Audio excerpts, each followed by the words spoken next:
about you guys, but this last year I've been doing a lot of at-home projects.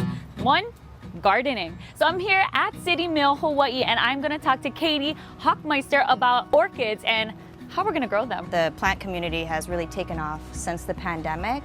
And I believe that. Orchid is part of that too. Orchids are epiphytic in nature, so that means that they grow off of trees. So when you see an orchid in a pot, you'll see that the roots are usually kind of coming out of the pot, and you might think, if you don't know orchids, like, oh, that thing needs to be repotted right away. Actually, it doesn't. They prefer to grow this way. Repotting, generally, if you're growing inside your house, every like 1 to 2 years, you can probably get away with before you repot your orchid. They don't really like to be messed with very much. It's more of like a set it and forget it type of plant. Oh, perfect. Yep. For me.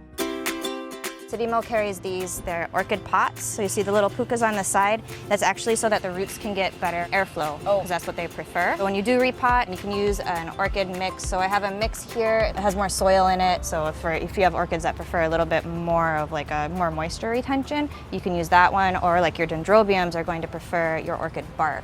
Watering, it will depend a little bit on the conditions you're growing the plant in, but orchids don't like to have a wet root system, so they prefer water, but then they want to dry out really fast. If you have your orchids inside, you might be able to get away with watering once per week. If you have them in an area with higher airflow, then maybe every 2 to 3 days. Good, this sounds like a plant for me because I tend to not take care of mine that much, or I forget it. So like you said, set it, forget it, water it, forget it. Right on. Thank you so much, Katie. We're gonna have everything up on hinowdaily.com.